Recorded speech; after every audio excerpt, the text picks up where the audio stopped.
welcome to Student Voice. I'm Ben Jennings. On this episode of Student Voice, with me, we have Dr. Buck Weiss to discuss all manner of comics and graphic novels. So, to start off, how often do you read comics on your own time? Probably every day. And so I have both. I mean, I collect graphic novels mostly. I have a pull list at Infinity Flux, mostly like Conan comics, Conan the Barbarian. I like a lot of like pulp and horror comics the most. But then I also subscribe to Marvel Universe, which is it's like a digital version of comics. The digital one that just has all their stuff. Yeah, and it has like a lot of their back issues and things like that. And so I really probably spend maybe 20, 30 minutes a day reading comics.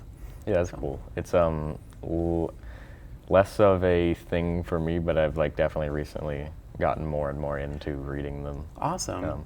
I prefer like physical ones. I think everyone kind of does, but you know. Yeah.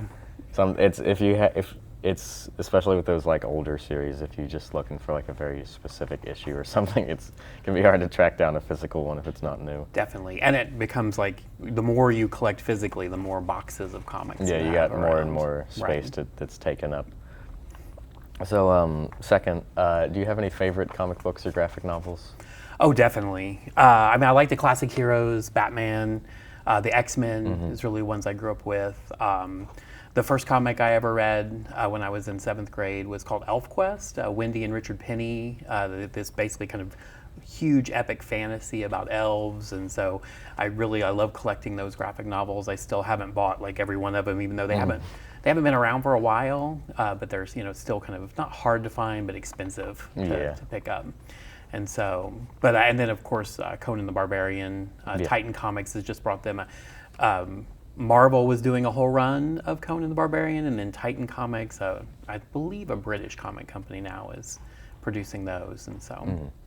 But gosh, really any comic though is great. Yeah, so. I do like. I guess I don't know if there's any comics I've read I'd say I would dislike, but for me, Watchmen is a favorite of mine. Oh, great book. Yeah, you'll probably see it. I got the background footage for this, so with that shot of the spines, you probably noticed I just saw Watchmen. it pop up a second ago. It has, your big yellow letters.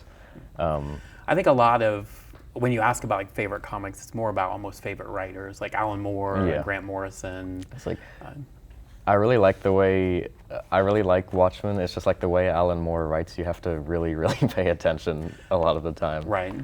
At least for me, that's like one of the few comics I'm like, okay, I need to like reread this page to understand what's going on sometimes. Yeah, I mean, I think that's one of the misconceptions about comics, right? Is that they are written at this like lower, like kid level, and then you get a book like Watchmen, and you have all this kind of intertextuality and all these metaphors going on, and there's the whole pirate.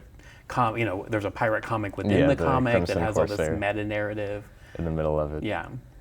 Oh yeah. Next, are there any recent reads or just like random selections you'd like to share? I mean, I think a really good. I just read. It's called. Oh gosh, I should have thought about it beforehand. I just read a really great. I've been into horror comics lately, and so I read one called "Seance in the Asylum" by Clay McLeod, I believe, who's a horror author, but he's just got into comics. And I just read one called. There's a new one called "Exorcism." It's about an exorcism in the White House, so it's called like Exorcism at whatever the White House's address is. And so, though I can't remember the name of it, that would be those are two. The newest run on Daredevil has been really great too. Oh yeah. Jip Zielinski, I think, is the author's name, and it's just been really, really great stuff. Yeah. All right. Next up, what do you think about comic books or graphic novels compared to standard books? Do you prefer one or the other? I mean, I guess we kind of touched on this a little already. Right. No. I mean, I still read, of course, I'm an early American lit professor, and so I still read classic novels all the time, and of course, works of nonfiction. I think that as I said, the misconception is that they're for children and they're for younger people. But one of the things that you find when you start doing research is that comic books specifically have like a larger vocabulary than most novels, and so if you are like when I have my children read graphic novels and things like that, I know that they're getting a large variety of vocabulary words and things like that in it. Also, I teach comp class here on campus where I use graphic novels and comics in the class. And one of the reasons I do that is because when students first come to college, they're introduced to so much more reading than they usually had when they were in their earlier years, and comics kind of bridge that gap. There's been a lot of research about how for college students, reading graphic novels can bridge that gap between kind of high school style reading and then the kind of larger workload that college has. It's something different as well from all like your usual textbooks and exactly. boring things when you get into gen ed. Yeah, it's really the class that I do. We talk kind of our main ideas about kind of why are you here and why are you getting this education, and then we're reading comics like we read American Born Chinese and we read like John Lewis's March. We read these comics about kind of people who are being educated, kind of autobiographical comics in the class as well. Yeah. So. Right, last up, when we were planning this, you mentioned you had a comic book releasing soon, which I'm assuming is this one right here. I did. I brought it with me. I said I wanted to plug it. So yeah, that's fine.